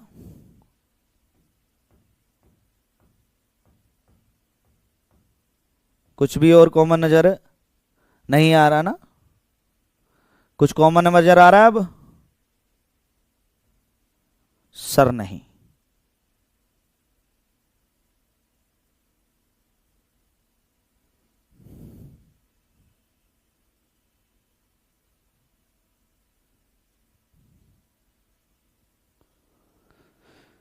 अब हमें क्या पुट करना था? 41 पुट करके डिटरमिनेंट सोल्व कर लो, या आप इस पे अगर लगे कि सर मैं इस पे एक ऑपरेशन ऑपरेट कर लेता हूं, इस पे मैं एक ऑपरेशन ऑपरेट कर सकता हूं कि सर इसमें से इसको माइनस कर लेते हैं, सर इसमें से इसको माइनस कर लेते हैं ताकि ये 2 जीरो बन जाए, और 2 जीरो बन गए तो थोड़ा सा फायदा हो जाएगा डिटरमिनेंट को सोल्व करने में। उसके बाद 41 पुट कर देते हैं, उसके बाद 41 पुट कर देते हैं। क्या बोलती पब्लिक? सही बात है। तो एक काम करते हैं कि सर R2 पे या R1 पे लगा लेते हैं कि सर R2 पे लगाते हैं। चलो R2 पे ऑपरेट कर लेते हैं कि R2 में से R3 माइनस, और R3 पे ऑपरेट कर लेते हैं कि सर R3 में से R1 माइनस। ऐसा अगर हम करते हैं तो ये बनेगा सर x इंटू में x माइनस 2 इंटू में x माइनस का 1, और पीछे जो डिटरमिनेंट बचेगा वो क्या है? R2 में से R3 माइनस कर रहे हो, इसमें से इसको माइनस कर रहे हो, तो R1 तो अपनी जगह बैठा ही है भाई, R1 तो अपनी जगह बैठा ही है। इसमें से इसको माइनस कर रहे हो 0, इसमें से इसको माइनस करेंगे तो माइनस का 1, इसमें से इसको माइनस करेंगे तो माइनस का 2। ठीक है, उसके बाद हम R3 में से R1, इसमें से इसको माइनस करेंगे तो 0, इसमें से इसको माइनस करेंगे तो माइनस का x माइनस 1, और इसमें से इसको माइनस करेंगे तो माइनस का 2x माइनस 1, ये आएगा। सही है भाई। अब आप ये 1 को लेकर डिटरमिनेंट निकालो, ये रो गई, ये कॉलम, इसकी प्रोडक्ट इसके साथ, फिर माइनस में इसकी प्रोडक्ट इसके साथ, तो वो तो 0 ही हो जाएगा, वो तो 0 ही हो जाएगा ना। अच्छा एक काम करो ना, अब ये तो आसान हो गया। क्या कि थर्ड कॉलम में से देखो, थर्ड रो में से x माइनस 1 कॉमन आ रहा है। देखो 0 में से कुछ भी कॉमन लो वो 0 ही हो जाएगा। कि थर्ड रो में से x माइनस 1 कॉमन नजर आ रहा है। अगर मैंने वो कॉमन ले लिया x माइनस 1, तो यहां बचेगा माइनस का 1 और यहां बचेगा ये माइनस का 2, और फिर ये 2 रो सेम बन जाएगी। 2 रो सेम बन गई तो डिटरमिनेंट 0 हो जाएगा। 2 रो सेम बन गई तो डिटरमिनेंट क्या हो जाएगा? 0 हो जाएगा। डिटरमिनेंट ही 0 हो गया तो किसी भी पॉइंट पे वैल्यू निकालो 0 ही है। Sir it's too lengthy. Lengthy नहीं है बेटे, सारा खेल ऑपरेशंस का है। इसमें क्या लेंथी है बताओ? कि सबसे पहले तो हमने कॉमन लिया है x माइनस 1 को, ठीक है, फिर इसमें से कॉमन लिया है x को, ठीक है, फिर इसमें से कॉमन लिया है x माइनस 2 को, ठीक है। कॉमन लेने के बाद ये चीज बनी। उसके बाद मैंने देखा कि R2 में से R3 माइनस कर देते हैं और R3 में से R1 माइनस कर देते हैं, तो फिर देखो x माइनस 1 फिर से कॉमन आया। कॉमन लेते ये 2 रो सेम बन गई। 2 रो सेम बनी तो डिटरमिनेंट 0 हो गया। सेम बने तो डिटरमिनेंट 0 हो गया। ठीक है सर। लास्ट क्वेश्चन आप एक बार रीचेक कर लीजिए। यूट्यूब पे जो करवाया था उसमें x नहीं था, मुझे पता है मेरे दोस्त। उस पे मैंने कॉलम ऑपरेशन लगाया था और कॉलम ऑपरेशन लगाते हो तो वो एक्स नहीं आता है। इसमें मैंने रो ऑपरेशन लगाया, कोई दिक्कत की बात नहीं है। ज्ञानेंद्र सिंह, इतना याद है मुझे कि मैंने क्या करवाया है, यूट्यूब पे क्वेश्चन करवाया था मैंने, लेकिन आप ये भी देखो ज्ञानेंद्र सिंह, उसमें मैंने कॉलम ऑपरेशन लगाया है। ठीक है, चलो जी। सर वैल्यू पुट करके के बाद ऑपरेशन नहीं लगा सकते? वैल्यू पुट करने के बाद ऑपरेशन लगा सकते हो, बट वो मल्टीप्लाई करके हो जाएगा ना, तो पहले कॉमन नजर आ रहा ना मेरे भाई। लगा सकते हो, मैं ये नहीं कह रहा कि नहीं लगा सकते, बिल्कुल लगा सकते हो। सर अगस्त में मैं आऊंगा मॉक टेस्ट देने, बिल्कुल आइए, मना नहीं है। अगेन, अच्छा ये भी चीज बता देता हूं, जैसे 99% मैं ये बोल रहा हूं, 99% जब भी ऐसे ऊट पटांग क्वेश्चन होता है, ऊट पटांग क्वेश्चन, जैसे ये वाला क्वेश्चन जिसके अंदर आपको लगे कि इसमें ये जो कैलकुलेशंस है वो लेंथ ही जाएगी, तो 99% चांस है कि डिटर्मिनेंट जीरो ही आता है। हाँ, जैसे ऐसे क्वेश्चंस जिसमें ट्रिग्नोमेट्री इन्वॉल्व होती है, जिसमें ट्रिग्नोमेट्री इन्वॉल्व होती है, उनका डिटर्मिनेंट भी जीरो आता है, जब तक वो मैक्सिमम और मिनिमम का क्वेश्चन ना हो। ये भी बता दे रहा हूं, अगर क्वेश्चन मैक्सिमम और मिनिमम का है और ट्रिग्नोमेट्री इन्वॉल्व है, तब जरूरी नहीं है कि आंसर जीरो आए, ये भी ध्यान रखना। जैसे ये क्वेश्चन था, इसमें मैक्सिमम और मिनिमम वैल्यू पूछी थी, इसमें ट्रिग्नोमेट्री इन्वॉल्व थी, तो इस केस में जरूरी नहीं है कि आपका आंसर जीरो आए। इस केस में जरूरी नहीं है आपका आंसर क्या है, जीरो आए। बट अगर डिटर्मिनेंट पूछा है, डिटर्मिनेंट पूछा है कि बताओ इस डिटर्मिनेंट की वैल्यू क्या आएगी, डिटर्मिनेंट की वैल्यू पूछी है और अगर ट्रिग्नोमेट्री इन्वॉल्व है तो उसका आंसर जीरो आता है। एक लोगरिथम इन्वॉल्व है, लोग अगर उसमें इन्वॉल्व है और अगर डिटर्मिनेंट पूछा है तब भी उसका आंसर लगभग 99% चांस है जीरो आता है।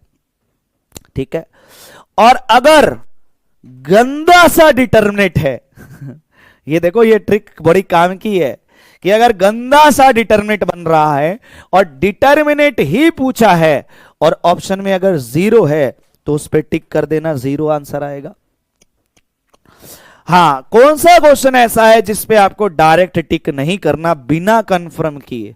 वो क्यूब रूट ऑफ यूनिटी का क्वेश्चन रहेगा, याद रखना, वो क्यूब रूट ऑफ यूनिटी का क्वेश्चन रहेगा, ओमेगा वाला, कॉम्प्लेक्स वाला। क्यूब रूट ऑफ यूनिटी के क्वेश्चन के अंदर याद रखना, बिना कंफर्म किए, बिना डिटर्मिनेंट को सोल्व किए डायरेक्ट जीरो पे टिक नहीं करना क्यूब रूट ऑफ यूनिटी वाले में। अदरवाइज अगर कोई गंदा सा डिटर्मिनेंट आपको नजर आए तो आप उस पर डायरेक्ट जीरो टिक कर सकते हैं। तो उस हिसाब से मुझे बताओ इसका आंसर क्या आएगा। लोग इन्वॉल्व है, मैंने बोला था लोग अगर इन्वॉल्व हो और डिटर्मिनेंट अगर पूछे तो आंसर क्या आएगा। लोग अगर इन्वॉल्व है और डिटर्मिनेंट अगर पूछे तो आंसर क्या आएगा मेरे दोस्त।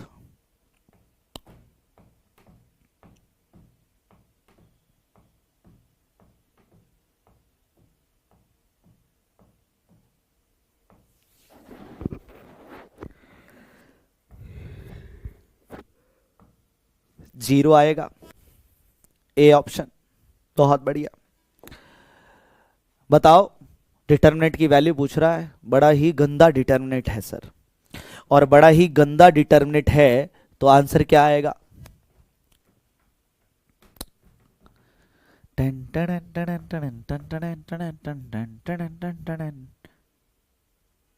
बताओ, फटाफट कमेंट कर दो, शाबाश।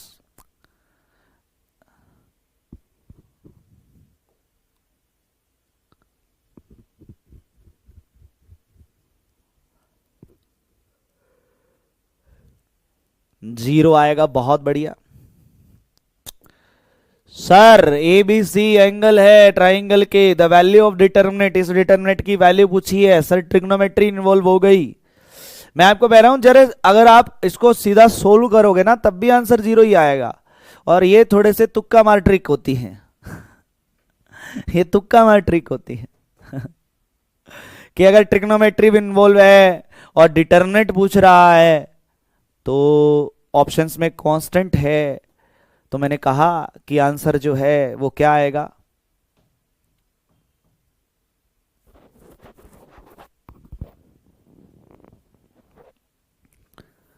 जीरो आएगा।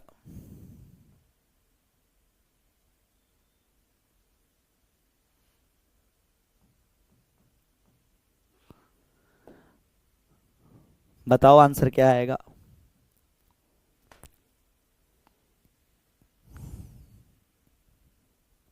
ऐसे क्वेश्चन में एंगल लेट करके कर सकते हैं बेटे। मैं तुम्हें सीधा सीधा क्वेश्चन बता रहा हूं, तुम लेट करने में लगे हुए हो। मैं तुम्हें सीधा सीधा आंसर बता रहा हूं, तुम लेट करने में लगे हो मेरे यार। क्या बात कर रहा है यार। क्या आएगा जी आंसर? जीरो आएगा। सर तुक्का मारना सिखा रहे? नहीं, तुक्का मारना नहीं सिखा रहे। कुछ क्वेश्चन ऐसे होते हैं जिसमें हमें डिटरमिनेंट में समझ नहीं आता कि क्या करना है, तो मैं ये कह रहा हूं कि क्या बता सही चला जाए, और 100% सही जाएगा। 100% सही जाएगा। 100% सही जाएगा।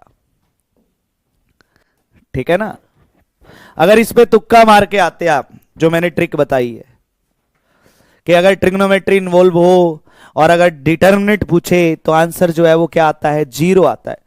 अगर आप ये तुक्का इस क्वेश्चन में मार के आ जाते जो कि सही आंसर है, तो ये भी तो एनडीए 1 2025 का क्वेश्चन है। ये भी तो एनडीए 1 2025 का क्वेश्चन है।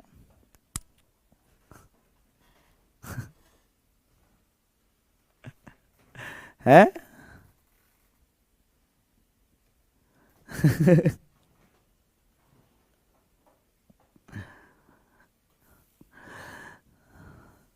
हाँ जी, पढ़े हैं ना सीधे सीधे 2.5 नंबर। और ये मैंने लास्ट टाइम यूट्यूब पे भी करवाया था, अगर आप बहुत सारे बच्चों को पता हो। हैं? करवाया था कि नहीं करवाया था? हाँ,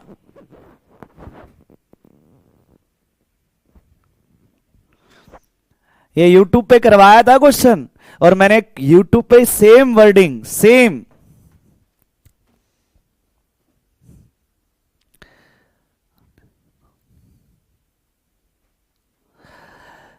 अब मैं आपको एक चीज बोलना चाहूंगा, आप सभी प्यारे बच्चे यहां लाइव हैं, कि 5 तारीख को जो हमारा इवेंट होने वाला है उसमें आप सभी भी आएंगे। आप सभी का स्वागत है। ऑनलाइन है यूट्यूब के ऊपर, आप सभी को ऑनलाइन आना है, लाइव आना है। ठीक है? और उस इवेंट में बढ़ चढ़ के हिस्सा लेना है। और मैं उसमें कुछ ऐसी चीजें, मतलब ड्रीमर्स उसमें कुछ ऐसी चीजें अनाउंस करने वाले हैं जिसके अंदर आपकी जो तैयारी है उसमें 4 चांद लग जाएंगे। 4 चांद लग जाएंगे भैया।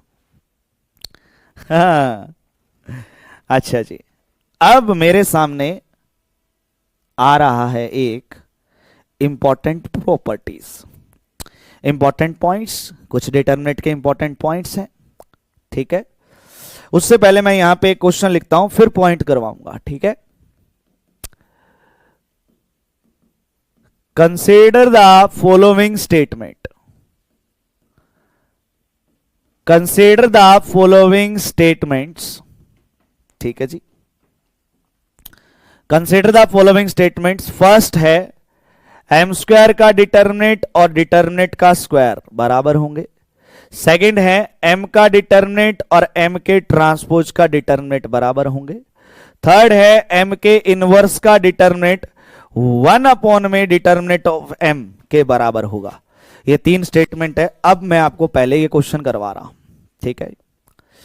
ओके, तो पहला पॉइंट क्या है कि अगर ए हमारा बी प्लस सी के बराबर है, और अगर आपसे ए का डिटरमिनेंट पूछ लिया, तो आप ऐसे नहीं कि बी का डिटरमिनेंट प्लस सी का डिटरमिनेंट कर दो। मतलब कि अगर प्लस में है, अगर प्लस है तो अलग अलग डिटरमिनेंट लिखा नहीं जा सकता। Note necessary. नोट नेसेसरी मतलब अगर ए प्लस बी का डिटरमिनेंट है, अगर ए प्लस बी का डिटरमिनेंट है, तो आप इसको ए का डिटरमिनेंट प्लस बी का डिटरमिनेंट नहीं लिख सकते। आप उसको ए का डिटरमिनेंट प्लस बी का डिटरमिनेंट नहीं लिख सकते। सर नया ऑफलाइन बैच स्टार्ट हो रहा है क्या? नहीं है बच्चे, ऑफलाइन बैच स्टार्ट नहीं हो रहा, ऑनलाइन में ही कुछ धमाका हम करने वाले हैं। ठीक है? सेकंड पॉइंट, सेकंड पॉइंट, एक बात बताओ, सिंपल सी कहानी है। मेरे को बहुत समझाया था किसी ने, एग्जाम्पल दिया था, और वो सेम एग्जाम्पल मैं आपको लोगों के ऊपर चेप रहा हूं। जैसे जब हम साइकिल चलाना सीखते हैं या कोई भी चीज चलाना सीखते हैं, जैसे चलो साइकिल चलाना ही सीख लेते हैं, है ना। जब मैंने फर्स्ट डे साइकिल चलाई, पहले दिन, तो आपको पता है या तो कोई पीछे से ऐसे पकड़ेगा या फिर ऐसे गड़गड़ गड़गड़ होगी, या हो सकता है मैं गिर भी जाऊं, हाँ या ना। ऐसे भी हुआ होगा जिसने भी इस क्लास के अंदर जो भी बच्चे बैठे हैं, ठीक है, इस क्लास में जो भी बच्चे बैठे हैं, उन सभी ने ये देखा होगा कि जब जिन्होंने साइकिल चलानी सीखी थी बचपन में, जिन्होंने साइकिल चलानी सीखी थी, पहली बार जब भी वो साइकिल पे चढ़ा था वो गिरा जरूर होगा। कोई ना कोई पक्का जिन्होंने साइकिल चलानी सीखी है वो गिरता ही गिरता है पहले दिन। लेकिन फिर आती है बारी दूसरे दिन, थोड़ा सा इंप्रूव, फिर तीसरे दिन और ज्यादा इंप्रूवमेंट, फिर फोर्थ दिन और थोड़ा सा और ज्यादा इंप्रूवमेंट, फिफ्थ दिन फिर से और ज्यादा इंप्रूवमेंट, सिक्स्थ दिन और ज्यादा इंप्रूवमेंट। ऐसे जैसे जैसे जैसे दिन आगे बढ़ते हैं वैसे वैसे थोड़ी थोड़ी करके एक बहुत बढ़िया इंप्रूवमेंट हो जाती है। और अब मान लो आपको दिन हो गए पूरे 50, 60, 70, और 70 दिन के बाद जब आप साइकिल चलाओगे तो जो डे 1 था और अब जो डे 70 है, तो उसमें दिन और रात का फर्क आ जाता है। मानते हो कि नहीं मानते? इस बात को मानते हो कि नहीं मानते? अब बताओ, जो डे 1 जिस दिन स्टार्ट किया था और जिस दिन हम खत्म कर रहे हैं आज 70-80 दिन बाद में, तो क्या उसमें इंप्रूवमेंट होगी? 101% इंप्रूवमेंट होगी। लेकिन सबसे इंपॉर्टेंट यह है कि जब आपको 71 डेज, मतलब मान लो आपने 1 हुआ, 2 हो गया सर, 3 हो गया सर, 70 दिन पे पहुंच गया, 70 दिन हो गए। अब जिस दिन आप 70 वाले दिन जब साइकिल चलाओगे वो चीज, और 71 वाले दिन जब साइकिल चलानी, असली साइकिल चलाने की जब बारी आएगी, क्या इसमें और इसमें कोई ज्यादा फर्क नजर आएगा? इसमें और इसमें बहुत ज्यादा फर्क नजर आएगा, लेकिन इन दोनों में ज्यादा फर्क नजर नहीं आएगा। यह बात मुझे बताओ सही है या नहीं? अगर इसको डे 1 फर्स्ट डे के साथ इसको अगर मैं कंपेयर करूंगा तो मुझे बहुत बड़ा डिफरेंस नजर आएगा, बहुत बड़ा डिफरेंस नजर आएगा। लेकिन मैं इस डे के साथ इसको कंपेयर करूंगा तो मुझे ज्यादा डिफरेंस नजर नहीं आएगा, ज्यादा डिफरेंस नजर नहीं आएगा। अब मुझे एक बात बताओ, अगर मैंने आपको क्वेश्चन दिए कि जी 60 क्वेश्चन दे दिए पहले दिन करने के लिए, पहले दिन 60 क्वेश्चन दे दिए, मान लो, चलो 60 नहीं, अपना एग्जाम होता है 120 का, 120 क्वेश्चन दे दिए पूरे सिलेबस के, फुल सिलेबस के, एकदम एग्जाम पैटर्न पे 120 क्वेश्चन हो गए पूरे, एकदम एग्जाम पैटर्न के, एकदम नए क्वेश्चन, फ्रेश क्वेश्चन, ऐसे समझो कि पेपर ही हाथ में आ गया हो। पहले दिन दिए मैंने, तो आप में से हो सकता है कुछ बच्चे 40 कर पाए, कुछ बच्चे 30 कर पाए, पहले दिन हो सकता है कुछ 50 कर पाए, ठीक है। पहले दिन आपको दे दिए गए, फिर इसका करवाया एकदम बढ़िया तरीके से पूरा 120 का लाइव सॉल्यूशन।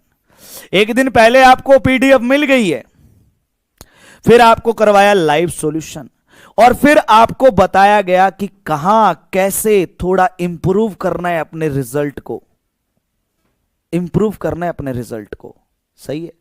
फिर अगले दिन फिर सेम प्रोसेस, अगले दिन फिर से 120 दिए गए कि ये अब ये दोबारा से कर। फिर अगले दिन फिर से 120 क्वेश्चन दिए गए कि अब दोबारा से 120 कर, फिर से। ऐसे करते करते हमारा आ गया सर 14 सितंबर। 14 सितंबर। मुझे एक बात बताओ कि ये दिन और ये दिन में क्या फर्क नहीं होगा? क्या फर्क नहीं होगा? डे 1 और एग्जाम डे। आप 120 120 120 डेली के डेली करते हुए 60-70 दिन हो गए आपको, डेली के डेली मान लो 60 दिन हो गए मुझे ऐसा काम करते हुए। तो मुझे एक बात बताओ, ऐसे करते करते करते करते करते ये 14 सितंबर, और 14 सितंबर से पहले मैं मान लेता हूं 10 सितंबर, तो अगर मान लो ये काम आप स्टार्ट करो जुलाई में, और जुलाई में करते करते ऐसा सेम प्रोसेस करते करते करते करते आप 10 सितंबर तक पहुंच गए, तो क्या इसमें और इसमें डिफरेंस आएगा या नहीं आएगा? मुझे बताओ, आएगा या नहीं आएगा डिफरेंस? कि जो डे 1 से स्टार्ट किया था और यही सेम प्रोसेस मुझे करते करते करते 60-70 दिन हो गए, अब मैं 10 सितंबर तक पहुंच गया। लेकिन मुझे बताओ, जब 10 सितंबर को जो आपका रिजल्ट निकल कर आएगा, जिस इंप्रूवमेंट के साथ आपने काम किया, और 10 सितंबर तक आपका जो फाइनल इंप्रूवमेंट हो गया, तो क्या 14 सितंबर और 10 सितंबर में आपको कोई ज्यादा डिफरेंस नजर आएगा?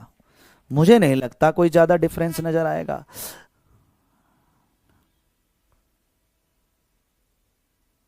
इसमें कोई ज्यादा डिफरेंस नजर नहीं आएगा। मतलब इससे पहले आप, ज्यादा हिंट नहीं दूंगा मैं आपको वरना मामला गड़बड़ा जाएगा, लेकिन इससे आपको एक पॉजिटिव फीलिंग तो आई होगी कि हाँ यार कुछ तो गड़बड़, मतलब कुछ तो बड़ी चीज है। बात तो जैसे मैंने आपको बताई है उस हिसाब से सोच के देखो, थोड़ा सा माइंड दिमाग में लेके आओ कि अगर ऐसा कुछ होता है और अगर हम डेली ऐसा कुछ कर लें तो क्या कोई चांस है फेल होने के? मुझे बताओ।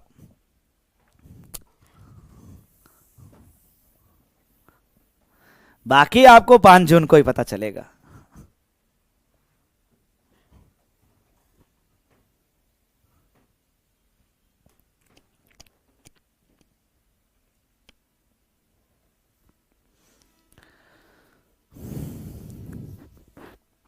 तो इस प्रॉपर्टीज को डिस्कस करते हैं। पहला पॉइंट क्या था कि अगर प्लस में है तो अलग अलग डिटरमिनेंट नहीं लिखेंगे।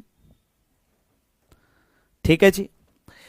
सेकेंड प्रॉपर्टी क्या कहती है कि अगर ए हमारे पास कोई स्क्वायर मैट्रिक्स है, डिटर्मिनेंट ऑफ के ए, तो वो के की पावर एन इंटू ए का डिटर्मिनेंट हो जाएगा। मतलब जब आप किसी भी कांस्टेंट को डिटर्मिनेंट से बाहर लेकर आते हैं तो उस कांस्टेंट की पावर n इंटू में a का डिटर्मिनेंट बचता है, और यहां जो n होगा वो क्या होगा? उस a का ऑर्डर। थर्ड प्रॉपर्टी कि अगर a की पावर n है, उसका डिटर्मिनेंट निकालना है तो आप उसको पूरे की पावर n लिख सकते हो, मतलब इस पावर को डिटर्मिनेंट से बाहर लिख सकते हो, कोई फर्क नहीं पड़ता। फोर्थ प्रॉपर्टी, ए का इनवर्स का डिटर्मिनेंट किसके बराबर हो जाता है? 1/a के डिटर्मिनेंट के बराबर हो जाता है। फिफ्थ प्रॉपर्टी, इनवर्स का डिटर्मिनेंट निकालो या ए के डिटर्मिनेंट का उल्टा कर दो, एक ही बात है। फिफ्थ प्रॉपर्टी, इफ दो रो या कॉलम इंटरचेंज तो ए इंटू ए का ट्रांसपोज जो है वो सेम ही आएगा, ये मैंने आपको बता दिया था। सिक्स्थ प्रॉपर्टी कि अगर आपके पास दो मैट्रिक्स की प्रोडक्ट है और पूरे का डिटर्मिनेंट है, प्रोडक्ट में अलग अलग डिटर्मिनेंट लिख सकते हो। ए बी बी ए दोनों का डिटर्मिनेंट सेम आएगा। ए इंटू बी ट्रांसपोज का डिटर्मिनेंट करो, ए ट्रांसपोज इंटू बी का डिटर्मिनेंट करो, A transpose into B transpose का डिटर्मिनेंट करो, क्योंकि ट्रांसपोज से डिटर्मिनेंट में कोई चेंज नहीं आता है। ट्रांसपोज से डिटर्मिनेंट में कोई चेंज नहीं आता है। समझे कि नहीं समझे? तो ये प्रॉपर्टी है कुछ जो आपको पता होनी चाहिए, ये सारे पॉइंट्स आपको पता होना चाहिए। इसके हिसाब से मुझे बताओ इन तीनों में से कौन सी स्टेटमेंट करेक्ट है? फर्स्ट, सेकंड, थर्ड में से कौन सी स्टेटमेंट करेक्ट है? फर्स्ट, सेकंड, थर्ड में से कौन सी स्टेटमेंट करेक्ट है? कंसिडर द फॉलोइंग स्टेटमेंट में आता है उनका क्वेश्चन। शाबाश, मामला ओपी कर दो। डिटर्मिनेंट की अगर कोई पावर है तो वो पावर बाहर आ सकती है। m का डिटर्मिनेंट और f के ट्रांसपोज का डिटर्मिनेंट बराबर होता है। इनवर्स का डिटर्मिनेट अगर करेंगे तो 1/m का डिटर्मिनेट बन जाएगा। तो क्या तीनों स्टेटमेंट सही हैं? क्या तीनों स्टेटमेंट सही हैं? क्या इस क्वेश्चन को सोल्व करने के लिए हमें क्या ये सारे पांचों पॉइंट याद होने चाहिए? आप मुझे बताओ, एक स्टेटमेंट में तो तीसरा पॉइंट है, एक में फोर्थ वाला पॉइंट है और एक में फिफ्थ वाला पॉइंट है। यही तो है ना, थर्ड फोर्थ फिफ्थ तीनों सीक्वेंस में है या नहीं? और यहां पे भी देखो तो तीनों सीक्वेंस में है, तीनों सीक्वेंस में है, तीनों स्टेटमेंट आपकी करेक्ट है। ये भी आपका एनडीए 1 2025 का क्वेश्चन है। और ये तीनों की तीनों स्टेटमेंट मैंने यूट्यूब पे भी करवाई थी। ये तीनों की तीनों स्टेटमेंट मैंने यूट्यूब पे भी करवाई थी।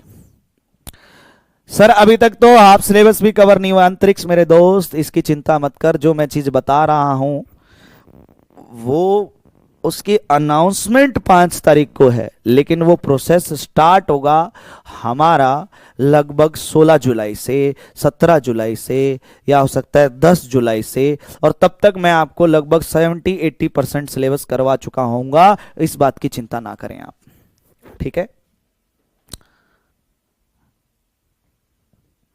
मैं तो 1 अगस्त तक आपको सिलेबस कंप्लीट करा दूंगा, डोंट वरी,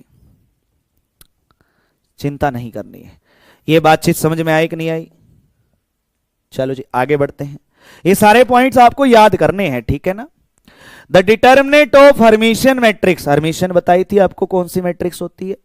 तो हर्मिशियन मैट्रिक्स का जो डिटर्मिनेंट आता है वो प्योरली रियल आता है। ये सारे कंसिडर द फॉलोइंग स्टेटमेंट के लिए ध्यान रखने हैं आपको कि हर्मिशियन मैट्रिक्स का जब भी आप डिटर्मिनेंट निकालोगे तो वो हमेशा प्योरली रियल आएगा, ठीक है जी। The determinant of orthogonal matrix, orthogonal matrix का डिटर्मिनेंट जो है वो +-1 आता है, या तो 1 आएगा या -1 आएगा, ठीक है जी। The determinant of skew symmetric matrix of odd order, अगर ओड ऑर्डर की स्क्यू सिमेट्रिक मैट्रिक्स है, मतलब जैसे 1 cross 1 order, 3 cross 3 order, 5 cross 5 order, 7 cross 7 order, अगर ओड ऑर्डर की हमारी स्क्यू सिमेट्रिक मैट्रिक्स है तो उसका डिटर्मिनेंट हमेशा 0 आता है। और अगर इवन ऑर्डर की है तो उसका डिटर्मिनेंट हमेशा एक परफेक्ट स्क्वायर आता है। इवन ऑर्डर है मतलब जैसे 2 क्रॉस 2 ऑर्डर है, 4 क्रॉस 4 ऑर्डर है, 6 क्रॉस 6 ऑर्डर है, तो उसका डिटर्मिनेंट हमेशा एक परफेक्ट स्क्वायर आता है। परफेक्ट स्क्वायर मतलब जैसे 4 आएगा या 9 आएगा या 25 आएगा या 16 आएगा या 36 आएगा या 49 आएगा, जिस भी नेचुरल नंबर का स्क्वायर आएगा मतलब, ठीक है जी। पॉइंट नंबर 11, ए अगर स्क्यू हर्मिशियन मैट्रिक्स है, देन ए अगर स्क्यू हर्मिशियन है, स्क्यू हर्मिशियन, और अगर वो एन ऑर्डर की है मतलब ओड ऑर्डर की है, तो उसका डिटर्मिनेंट प्योरली इमेजिनरी आएगा या फिर 0 आएगा। और अगर उसका ऑर्डर इवन है तो उसका डिटर्मिनेंट प्योरली रियल आएगा या फिर 0 आएगा। समझे कि नहीं समझे? अगर ओड ऑर्डर है तो या तो डिटर्मिनेंट 0 आएगा या प्योरली इमेजिनरी आएगा। अगर इवन ऑर्डर है तब भी डिटर्मिनेंट या तो 0 आएगा या फिर प्योरली रियल आएगा। ये स्टेटमेंट वाले पॉइंट है, याद रखना, 7, 8, 9, 10, 11। और ये आपका सेकंड स्टेटमेंट जो सेकंड वाला पॉइंट है, इससे क्वेश्चन भी बन सकता है। बाकी ये सारे के सारे जो है वो स्टेटमेंट वाले हैं कि बताओ ऐसा हो सकता है या नहीं हो सकता, ऐसा हो सकता है या नहीं हो सकता। तो ये सारे स्टेटमेंट वाले रहेंगे। ये स्टेटमेंट के हिसाब से आपको याद रखना है, स्टेटमेंट के हिसाब से आपको याद रखना है। सबसे पहले मुझे बताओ ये इसका आंसर, चला चेक कर लेना कि क्या आपको ये स्क्यू सिमेट्रिक नजर आ रहा है। हाँ जी बिल्कुल, ये ओनली फॉर स्टेटमेंट है बेटे, और क्वेश्चंस इस तरीके का बनेगा। बताओ क्या ये स्क्यू सिमेट्रिक नजर आ रहा है? और अगर स्क्यू सिमेट्रिक है और इसका ऑर्डर भी देखो कितना है, सर ओड है और स्क्यू सिमेट्रिक है, ओड ऑर्डर है, तो इसका डिटर्मिनेंट 0 होगा, 0 होगा। ये ध्यान रखना, ये आपका एक स्क्यू सिमेट्रिक है, और स्क्यू सिमेट्रिक है और वो भी आपका ओड ऑर्डर का 3x3 का। अब ओड ऑर्डर का स्क्यू सिमेट्रिक है तो डिटरमिनेंट आपका 0 आएगा। सही है। ये भी देखो x की क्या वैल्यू रखें कि ये स्क्यू सिमेट्रिक बन जाएगा, बताओ x की क्या वैल्यू रखने पर ये स्क्यू सिमेट्रिक बन जाएगा, थोड़ा दिमाग लगाओ। x की क्या वैल्यू रखें कि ये स्क्यू सिमेट्रिक बन जाए? 0। अगर x की जगह 0 रख दिया तो देखो ये गायब, ये भी 0, ये भी 0, ये भी 0, ये भी 0, ये भी 0। अब देखो ये -a plus a minus b plus b minus c plus c, और डायगोनल के एलिमेंट 0 हैं, तो ये हमारा क्या बन जाएगा? स्क्यू सिमेट्रिक बन जाएगा इस केस में। और स्क्यू सिमेट्रिक अगर बन गया तो डिटरमिनेंट किसके बराबर जाएगा? 0 के बराबर जाएगा। मतलब डी x को 0 होना पड़ेगा, x को 0 होना पड़ेगा। सेम इसका आंसर बताओ जरा, सेम इसका आंसर बताओ जरा। देखो क्या पुट किया जाए x को कि वो 0 बन जाए। देख लो x को 0 पुट करने पर, क्या पुट करने पर वो स्क्यू सिमेट्रिक बनेगा? x को 0 पुट करने पर वो स्क्यू सिमेट्रिक बन जाएगा। x को अगर हम 0 पुट करेंगे तो वो हमारा स्क्यू सिमेट्रिक बन जाएगा। 0 माइनस का a माइनस का b, ये a 0 c, ये b माइनस का c 0। ये चीज देखो, ये स्क्यू सिमेट्रिक है या नहीं? और स्क्यू सिमेट्रिक है तो डिटरमिनेंट 0 आएगा।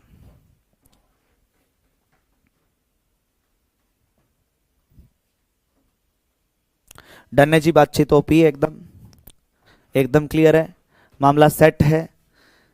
चलो जी, आज हम इतना ही पढ़ेंगे। हाँ, कल इस चैप्टर को मैं कंप्लीट करवाऊंगा। अब हमारा इसमें 2 टॉपिक बचते हैं। एक बचता है हमारा एडजॉइंट, हाँ माइनर कोफैक्टर पे बचते हैं, वो तो छोटा सा पॉइंट है। एक हमारा बचता है एडजॉइंट और उसकी प्रॉपर्टीज, दूसरा बचता है हमारा इनवर्स और उसकी प्रॉपर्टीज, और तीसरा हमारा सिस्टम ऑफ लीनियर इक्वेशन।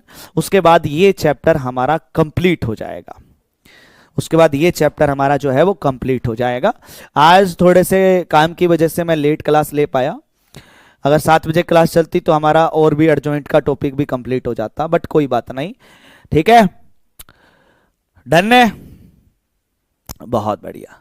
और इस बात की बिल्कुल चिंता मत करना, मैं आपको पहले बता रहा हूं कि सर डीपीपी सॉल्यूशन ये वो सब चीजें, मैं आपको 100% कह रहा हूं, मैं आपको सारी चीजें प्रोवाइड करवाऊंगा। इस बात की बिल्कुल चिंता ना करें। आपके जितना बन पा रहा है आप उतनी प्रैक्टिस कर लीजिए, जो जो आंसर आ रहा है वो कर लीजिए। डीपीपी सॉल्यूशंस भी आपको करवाया जाएगा। सर सिंगुलर और नॉन सिंगुलर अभी आगे आएगा बच्चे, ठीक है। सर एक डाउट है, नवीन चाहार, बोलिए जी क्या है?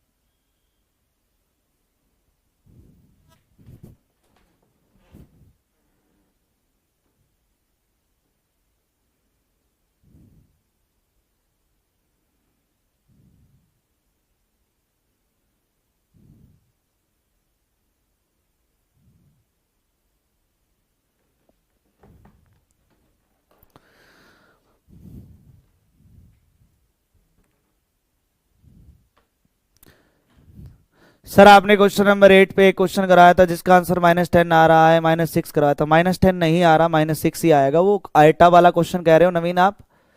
नहीं, मैं पहले भी 1-2 बार सोल्व कर चुका हूं, तब भी आंसर मेरा -6 आया था। 3 बार मैं पहले भी क्वेश्चन को सोल्व कर चुका हूं, ये ऑफलाइन में भी करवाया है। एक दिन मैंने इस क्वेश्चन को यूट्यूब पे भी करवाया है, तब भी -6 आया था, है ना। कॉम्प्लेक्स नंबर में भी इसी क्वेश्चन को मैंने करवाया है, तब भी आंसर -6 आया था। तो आप चेक करना कहीं आपसे प्लस माइनस की कोई गलती तो नहीं हो रही है,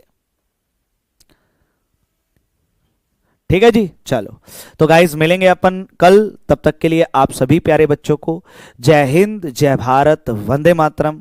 हंसते रहिए, मुस्कुराते रहिए, इसी जोश और जुनून के साथ अपनी तैयारी को कंटिन्यू करते रहिए।